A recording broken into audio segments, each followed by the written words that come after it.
Hello, everyone, and welcome to a brand new episode of the Jams and Tea podcast where we spin the jams and spill the tea. And today we're coming at you with two brand new-ish records because it's January. It is our first episode of 2026. And yeah, there's not a lot of music out right now, but that doesn't mean that there isn't stuff that we want to cover. We kind of ran the gamut when we did our end of the year videos where there were albums that we didn't explicitly cover on JJBA last year, like Rosalia's Lux, for instance. So there's a couple things that we got to, grab onto at the end of the year, but we had some things escape us, including releases from two insanely big hip hop legends. And, given how hip hop centric this channel has been in the past, we couldn't really find it in ourselves to skip over this, especially considering the kind of enormity of these two artists specifically, and given that we've covered them multiple times in the past. That, of course, being we are talking about De La Soul's album Cabin in the Sky, and we are also going to be talking about Nas's new album, the collaboration with DJ Premier, Light Years. So, where are we starting first, Jen? Let's start with Nas, but I mean, we can go ahead and situate these albums as being in pretty close conversation with each other because these were all part of a campaign by Mass Appeal. These albums, as well as the Mobb Deep album that we reviewed a couple months back, along with a few others that we missed, were all part of this big campaign called Legend Has It, where it's like, we're going to get the OGs together, we're going to throw some money at them, you're going to get 7 albums from 7 big hip hop acts. And so, yeah, some of those we missed, but like the new Raekwon album, Supreme Clientele 2, the Ghostface Killah album was also a part of this. But these two are the most recent ones and the last ones of this little vintage series of records. So, Nas and DJ Premier. This is a collaboration that's a long time coming. These guys have kind of been joking about making a whole project together for years. And there's so many like linchpins on this album where in the lyrics Nas is talking about, yeah, we finally did it. It's here. This is the project. This is the thing that you've been waiting for. So it's really clever marketing getting Nas and DJ Premier together for a record like this, especially with Nas having this kind of modern day renaissance with the King's Disease trilogy, with the Magic trilogy, my preferred of the two. I'm actually with you on that. I was listening to the first Magic earlier today, and I was just like, yeah, this is top three. Nas, easily. So true. That's just something where it's like I like the place Nas is at as a performer right now. He's kind of speaking with this sort of aged wisdom, but he's still motivated, he's still hungry. And Magic just has like my favorite assembly of beats that Nas has ever rapped over, like literally since Illmatic. Like I think that those two albums for me are kind of the peak of his artistry just when it comes to simple, the art of the game rapping. It's no frills, there's nothing special about him. You're getting meat and potatoes stuff, and I would argue that that's more or less also what we're getting on Light Years as well.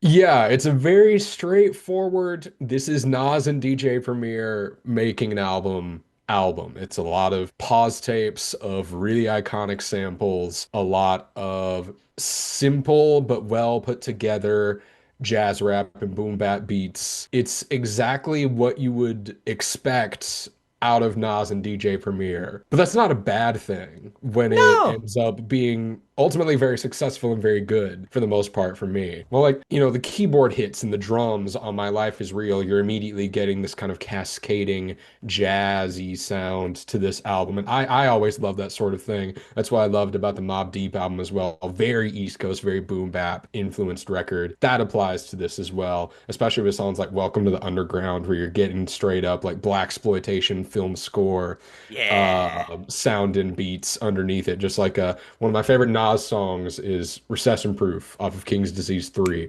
And that's got that appeal to it. A lot of Hmm. songs on this have that same appeal to it. And it's my favorite thing about this album is all the ways that Nas stops to find ways to pay tribute to different parts of the culture, not just hip hop culture, Agree. but like the idea of black underground art, right? The idea of having a pause tape tutorial. I was thinking about the Injury Reserve rap song tutorial Yeah. during a moment in the middle of this album where it's just somebody describing how to make a pause tape, which is, yeah, that kind of thing is a little bit before my time. And so it's interesting hearing somebody just talk about this really simple process of using consumer grade tech to make music with the simplest form of sampling possible, which is just recording a bit, rewinding it, and then recording it again, and having to put all those individual recordings onto the tape. And then you take the tape and then you have to like rap over it and go record that. It's so lo-fi and it's really cool. And a lot of this album has that appeal to it, where again, you're getting these like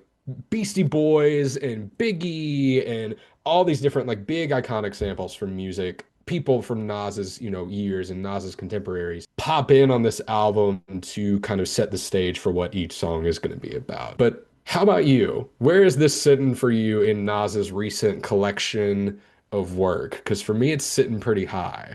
It's kind of unique just because I will admit, as kind of as documented, this channel was not super into the first chapter of the King's Disease saga. It's an instance of like the energy is there, the performances are there, and I feel the effort. It's just that Nas's pen on that album does not feel as focused or refined as it would once he started garnering momentum. Like I think King's Disease 2 and 3 are really solid improvements over that first chapter. And then, of course, you have, Magic and the ensuing series that I think are really great, just sort of bite-sized samples of what Nas is really great at. And it feels like a highlight reel of itself, which I really respect and appreciate at this point in his career. And then you have this album, and it's very much it kind of feels like a summary of this phase of Nas's career. It's just like him kind of taking everything he's been doing, paying tribute to some of his friends, some of his, past luminaries and even idols in some instances, and a couple of other things too as well, and just kind of sending it up. And I will admit, this is not the most robust incarnation of this concept just because it feels like this album is still trying to be a normal Nas album in some moments, and that is kind of where it is at its least compelling to me, where it's just kind of like doing Nas's very typical braggadocio. I really like when Nas leans into the fact that he is a little bit aged, a little bit past his prime, but also he doesn't give a fuck that he's past his prime because he can still rap as well as he was when he was in his prime. So who cares? But that informs his perspective in lots of interesting ways, and that means that whenever those things rear their head on this record, that's when I like it the most. When he's paying tribute to, the his female cohorts in songs like Bouquet. Bouquet, that's right, to the ladies. I had like a sort of flop sweat seeing that song in the track list coming because if you know my Nas opinions from like way back in the day, Were you Nas thinking even about the at one his off of King's Disease 1? well, not just the funny song on King's Disease 1, is that Nas has kind of a track record of like every song he's got on some of his classic albums, like he's got one track on there where he's like giving it up to the ladies in some respect, or like a female main character will be like the focal point of a story. And dude just kind of always fumbles the storytelling. Like he always ends up just saying or doing something where you're just kind of like, ah, you didn't have to do that. You kind of went against your own point there. And I'm not one of those fucking, lame ass fogies who's just like the misogyny in hip hop. Misogyny being in hip hop is not special. Misogyny is in all music. That being said, Nas is not immune to that, and his storytelling could often be kind of, shall we say, disrupted by some of his tendencies as a younger man. However, fully admitting here, this is a really great send up to a lot of great female MCs. And yeah, at one point, the second half of the song is basically him naming names. But look, there's effort here. There's effort in the flows, there's effort in the delivery, and I just I love the idea of him very, very sincerely. Like, I don't detect anything in the tone of this song that feels like he's being condescending or that feels like, no, this is a guy who legitimately appreciates everyone from Doja Cat to Glorilla to Gangsta Boo to Lil Kim. Like, he does not discriminate in Don't terms she? of era. Yeah, like, he's naming everybody and even goes out of his way to be like, hey, and if I didn't name you, I still love you. And I'm like, you really do seem like you have an overwhelming love for your own art form. And no matter what, that is always going to earn my like warmth and appreciation. It feels like a celebration. And yeah, I'm with that. There are moments where it does break away from this kind of congratulatory tone. There's actually a lot of moments on this album that are like have really sinister beats, like really sort of like the Yeah. underpinned, yeah. I mean, Like there are the beat moments where on it gets like Junkie. kind of horrorcore adjacent, if I'm honest. Like some of the Yeah, yeah, strings are yeah. like, "Ooh, what are we doing here? This sounds like some Memphis shit." And the beat on Junkie, which sounds very, very close to the sample from Ready or Not by the Fugees. It might even be the same It instrumental sample. could It be. sounds very close. But that's also and Nasty Esco Nazir, this kind of MF Doom style rap battle between Yeah. all of Nas's alter egos has this really creepy synth underneath it that yeah, it's very much giving that horror core element to it for a very fun concept for a track that's all about, Nas moving from his younger self to this kind of Slim Shady-esque provocateur character that was popular in a middle stretch of his career to, Cryptocurrency Scarface. Mr. Cryptocurrency Scarface, to, Nazir, the elder statesman, the true form, the man we know him as today. It's a really fun concept for a song that, is also has a nice bullet point to it when the next song, My Story, Your Story, reunites Nas and AZ for a very, very, very fun track as well. Who sounds exactly the same. Like Dude you go has back and not you listen missed to a Illmatic, day since you Illmatic. It sounds crazy. it's like actually super it is kind of heartwarming. Like there is a sort of full circle moment that I really do appreciate. Like I don't think that this album is necessarily, it's not super adept at carving its own place in Nas's legacy quite like everything else that has sort of come before it, I think has. But the moments that it has where it does kind of all congeal, like you mentioned before, actually, if I have a hot take about this album, it's that my favorite song is the song that everybody seems to like the least, and that is actually Pause Tapes. And it's because this sounds like an Open Mike Eagle song. It sounds like an Open Mike Eagle subject. It sounds like an Open Mike Eagle beat. It is a very abstract hip hop ass thing to do where you talk about the way that you used to make music in this kind of relatively archaic form. And I'm like, that to me feels like the most respectful and reverent of your own art form that you can possibly get. And this is just a trope that I love in music where you get to go back and you talk about what you used to do when you were a kid or when you didn't know shit and you wanted to make something. Like that kind of passion.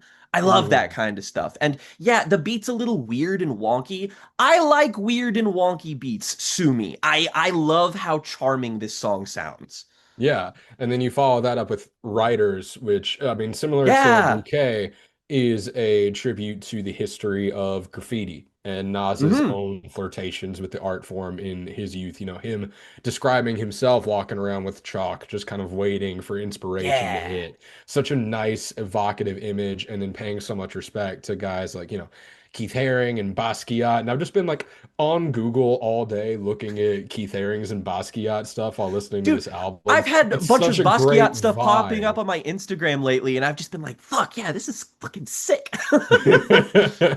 It's It in just the air, it I guess. that's the kind of thing, paying tribute to the art form, not just his own, right? But the idea that this underground culture that he observed and that he flirted with, and he even talks about the intersex, right? Of there would be, jams in the skate parks where like the rappers and the skaters and the artists and everybody comes together to just kind of watch each other work and look to each other for inspiration.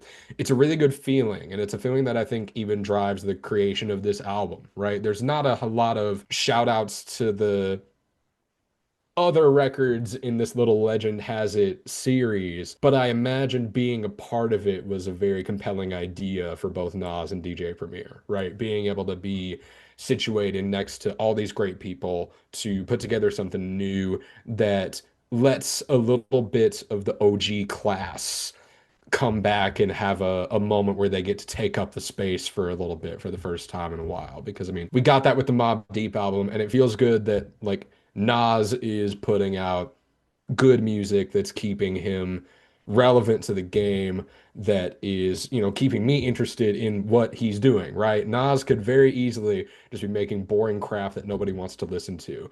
And even, my negative feelings about King's Disease aside, I would never describe any of Nas's music for the past like 5, 6 years as boring or unnecessary or Ew. skippable, right? There's Nuh-uh. always something in there that's like, no, I have to hold on to this now because Nas, I mean, has one of the densest catalogs of anybody that's been around as long as he has.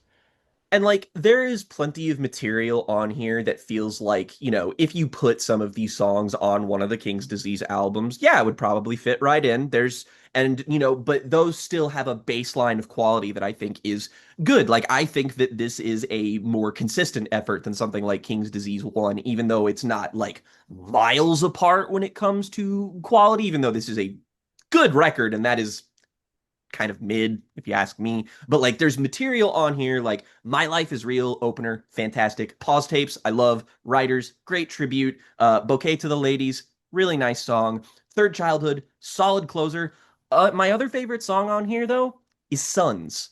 This song I Yes. feel like is actually like I was legitimately touched by this song and the way that Nas is able to sort of put like just the idea of raising young men and, this being something that's very close to what hip hop is and what it was born as. And, a lot of old heads will talk about, educating the younger generations on hip hop and what have you, and the gatekeepers and, stories and arguments and ideas and themes that are far beyond what we are capable of analyzing and assessing right here as two white people. But that being said, this is just a very touching song about wanting to be better for your kids so that they can have a better life than you did. I was thinking about, I think I was watching FD Signifier and he brought up a Louis C.K. bit I was of like, watching this video yesterday too. Yeah. Was it uh, the problematic white people tier list? yeah, yeah. Yeah.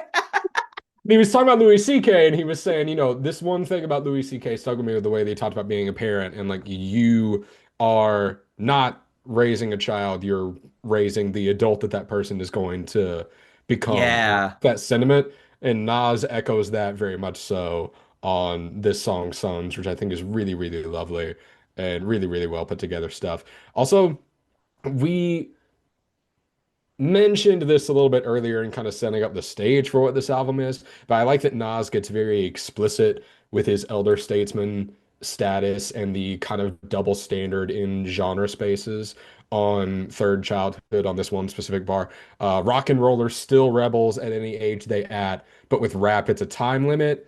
Never.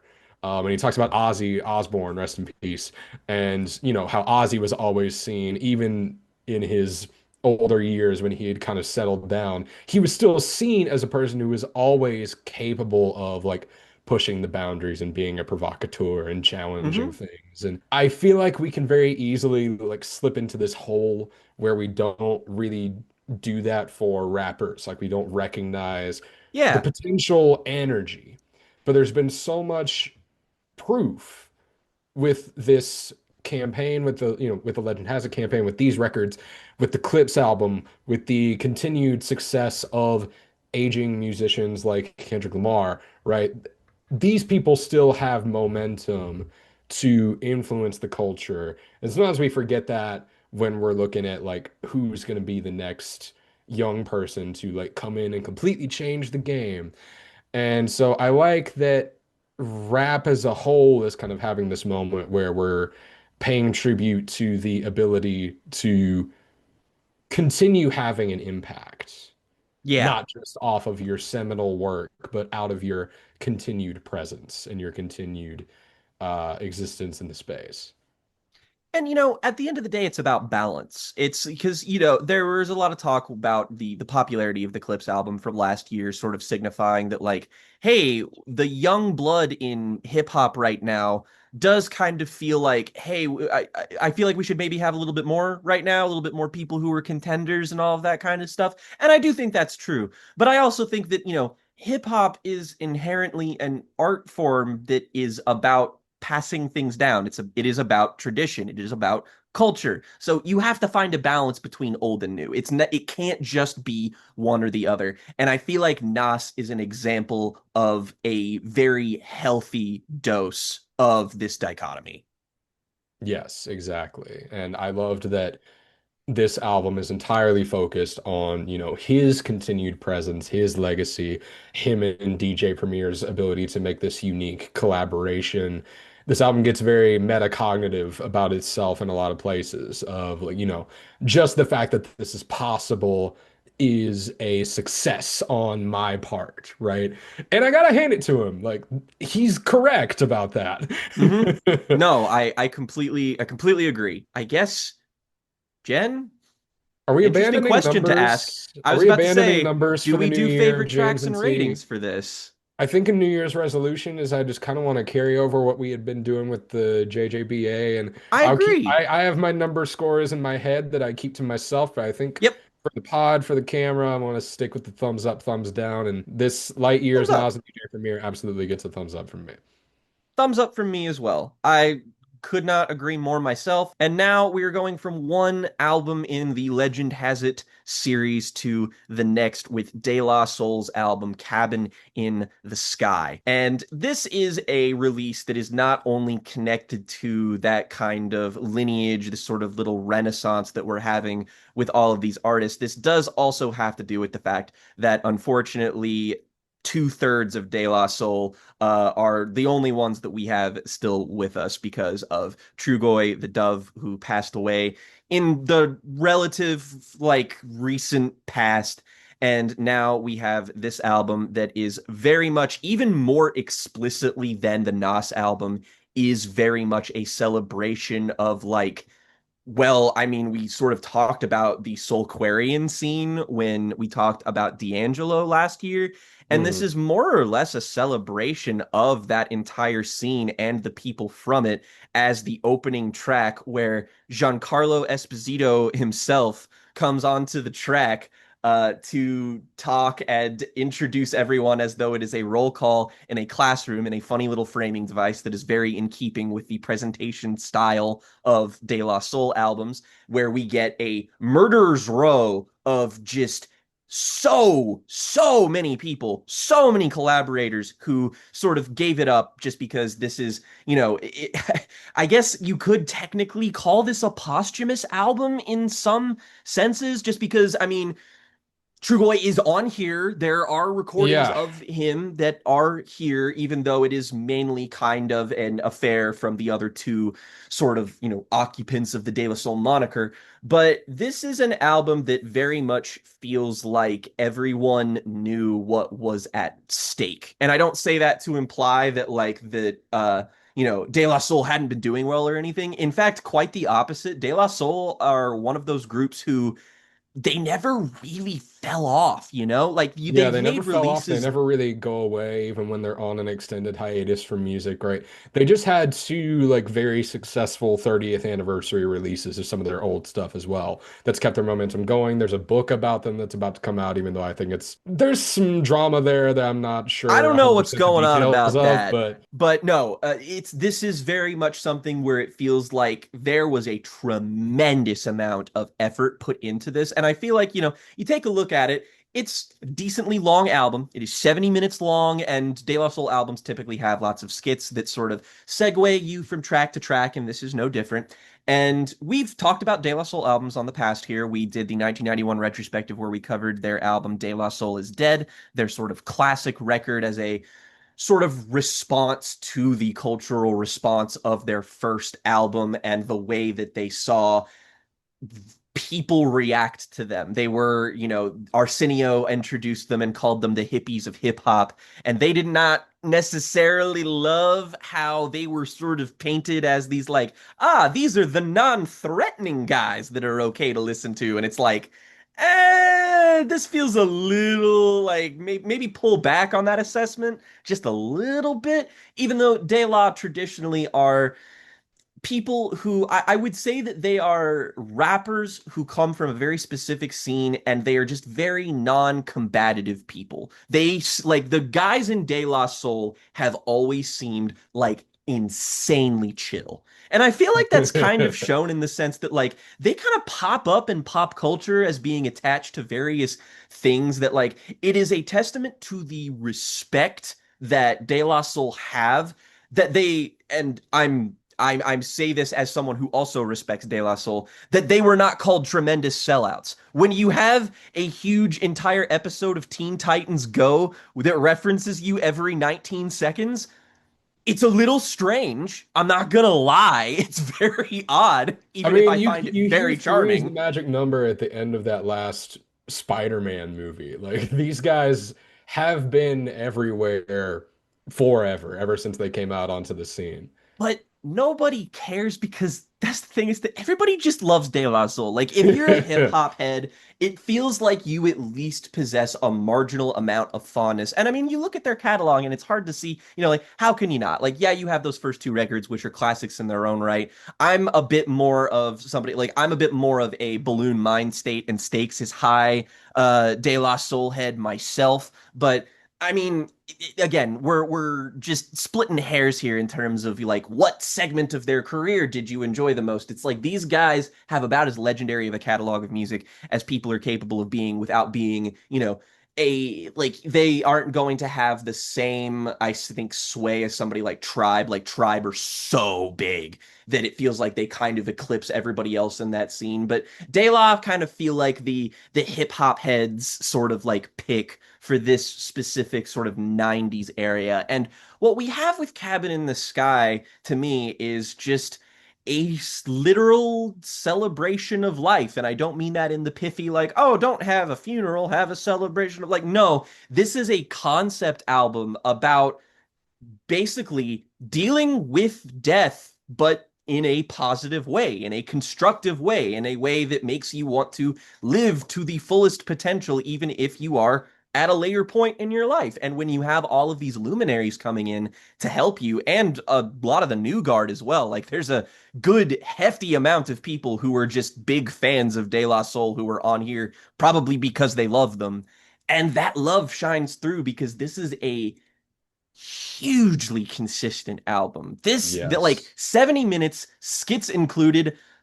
I think this album is just great. I really love this record. I think this is as good as basically anything that I've heard from De La Soul in the past. I think the modern production is both sleek and accessible and fun and consistent, but also does harken back to their old sound. Like this is an album that has the quality of a modern hip hop release, but it has the style of a 90s hip hop release. And it's fun. It's a Yeah. fun album. Like I kind of expected something morose or mournful or sad, but like this is De La Soul being as funny and witty as they've always been, and the energy is positively infectious.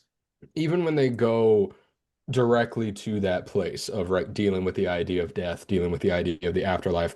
On the title track, Cabin in the Sky, the uncertainties never seem to like hold these guys back emotionally. Even when Mm-hmm. they're pondering, legitimately pondering the state of the afterlife in the text, Yep. they're just like, yeah, I can't wait to find out. And like, it's going to be sad when my people miss me, but I can't wait to see what's waiting for me on the other side. And that's, oh man, making an album like this, because I'm thinking about this in dialogue with By the Time I Get to Phoenix. That's the Yeah. that's the album that I've had most in conversation with this in my mind.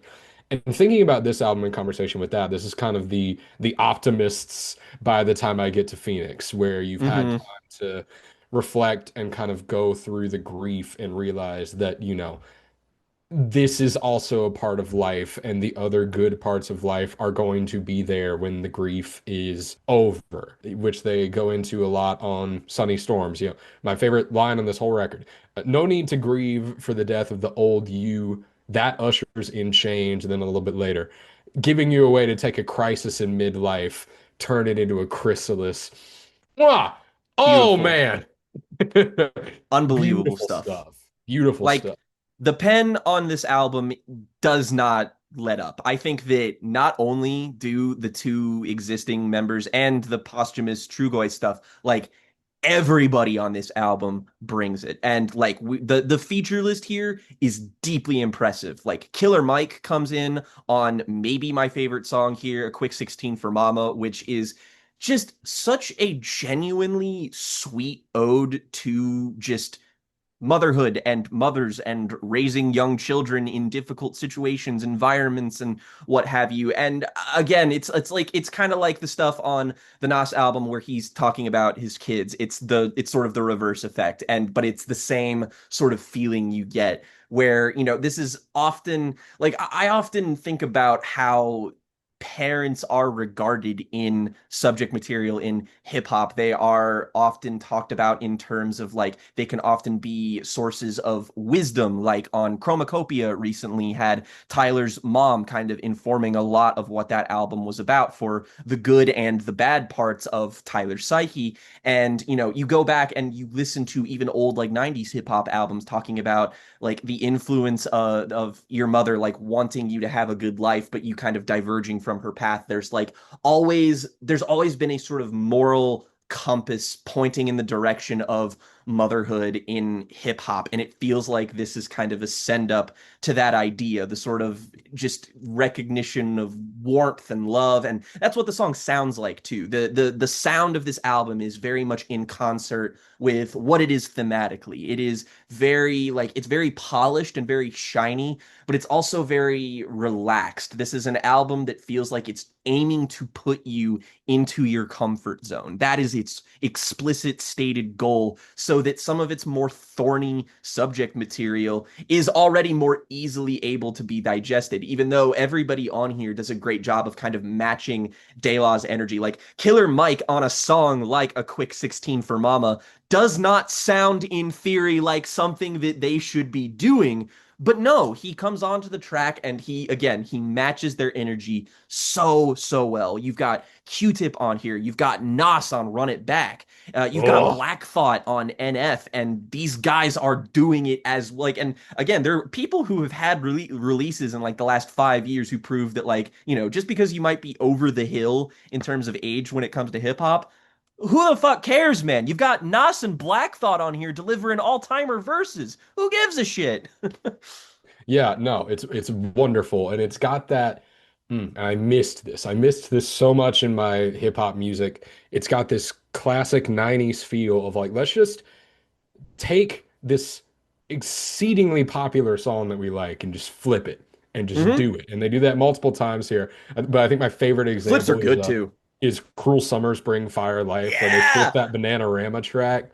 that Oh, it was sounds awesome. gorgeous. It sounds gorgeous. And in the second half, when those sirens come in, and it's made that song is very clear to me.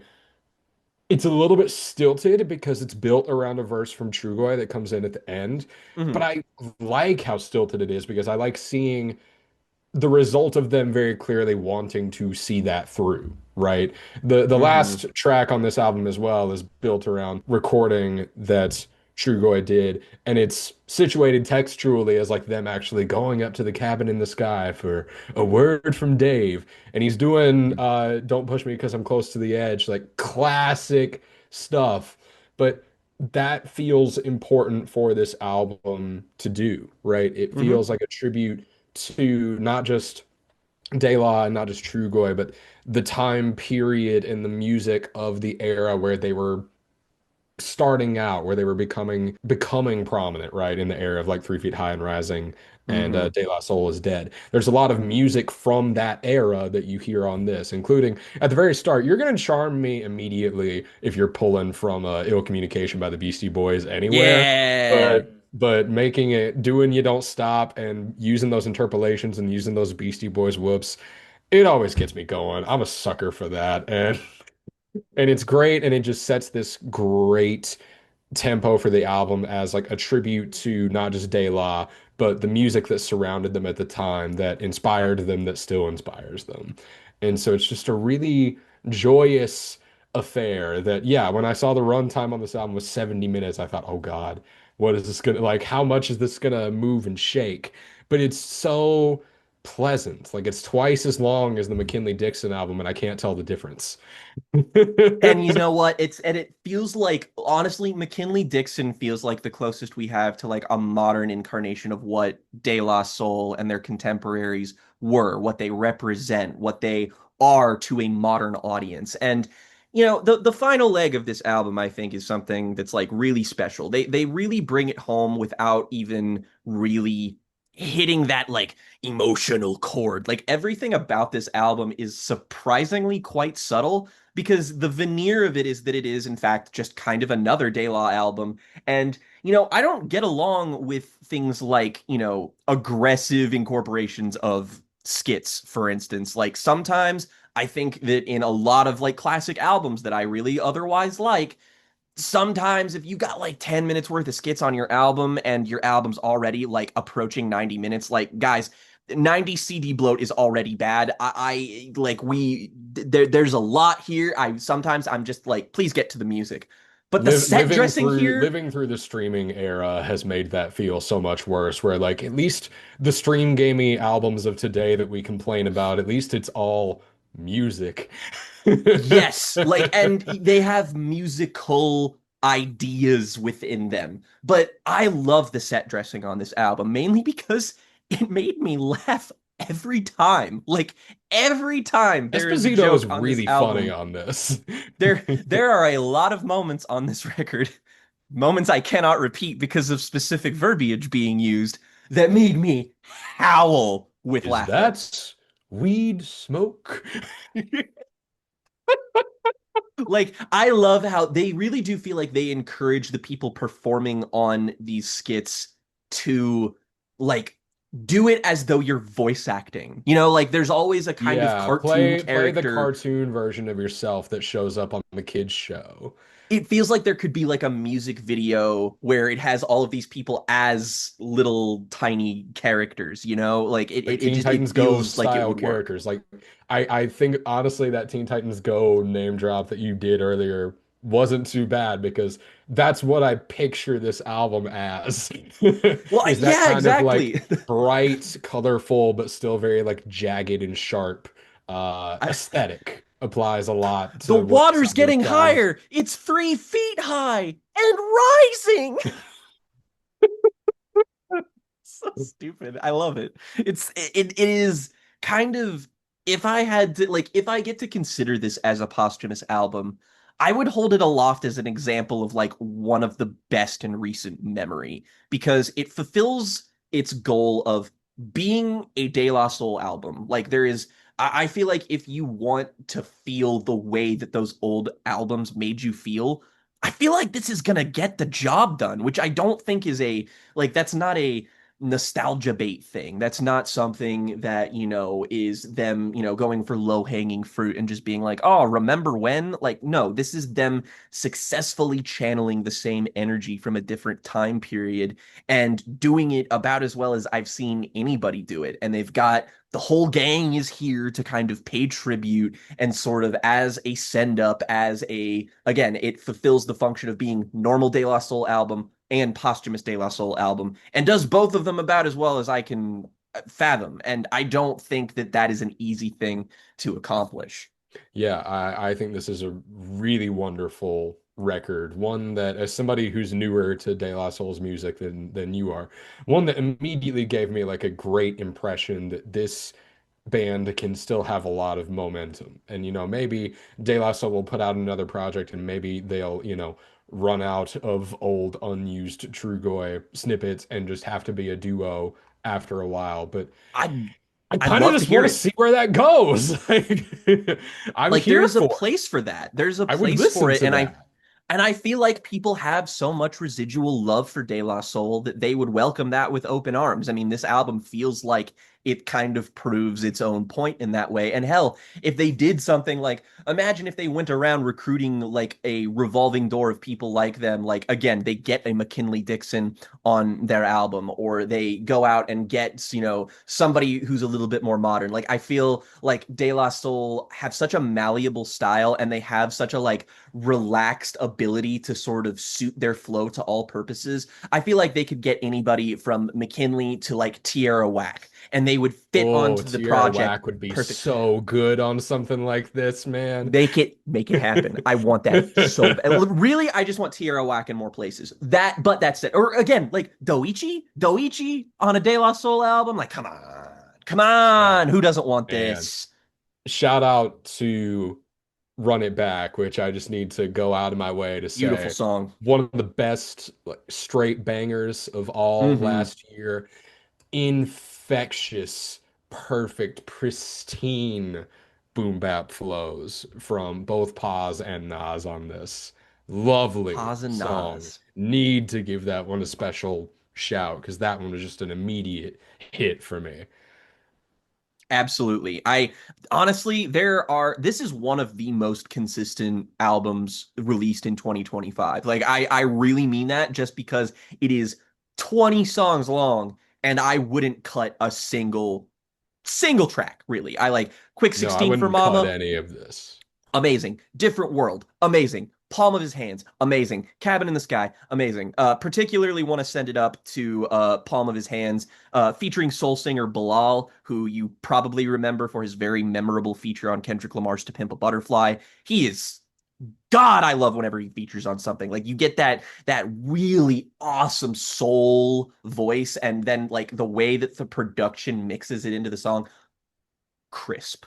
Love it. Love it. That whole last leg from Believe in Him to Don't Push Me is like divine hip hop. Is as good as anything released in the last year, and the last year is maybe one of the single best years for hip hop releases Oh, in the decade. Like I truly can't remember, I think, the last time we had such an abundance of riches. Like when we look back on 2025, we're gonna be like, that was the year where hip hop, like 2024, like kicked it in the ass, and everybody was like, okay, it's time to bring it this year. And they did.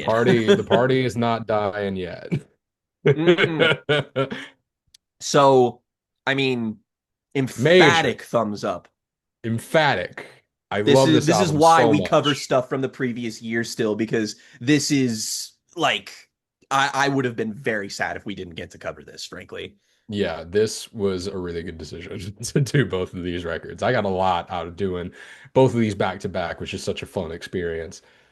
Yeah. And so now that we've kind of officially ushered ourselves into 2026, if you all, the listener, if you have anything that you are looking forward to, anything that you want to hear us talk about, please tell us in the comments, tell us in some of our community posts, tell us whatever you want to hear. Now that we're covering modern stuff in a more timely, more, just sort of roundabout fashion, we're able to do that. And the next time something is released that we deem interesting or that we just want to cover, we will. But also, we are looking at, all areas, all people. So please, by all means, let us know what you want to hear in the comments below. Tell us what albums are you looking forward to in 2026. Tell us what you thought about the newest De La Soul album, the newest Nas album, what you think about them in general, because Lord knows we've spilled some serious verbal ink about these guys over the Yeah. years on this show. Like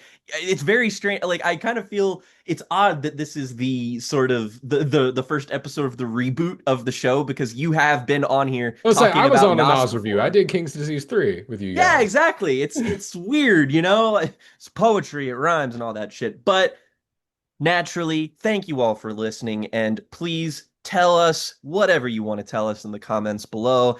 If you'd like to support the show, you can join our YouTube membership community, hang out with us on Discord, get access to conversations with us, friends of the show. We just kind of hang out, shoot the shit right now, and it's been really fun. They call Um, them the De La Soul of podcasters. That is the energy I try to bring here. It's just like we want to be thoughtful, but we want to be chill, you know? Yeah, yeah, absolutely. Until next time, folks, rock over London, rock on Chicago, Stray Kids, everywhere, all around the world.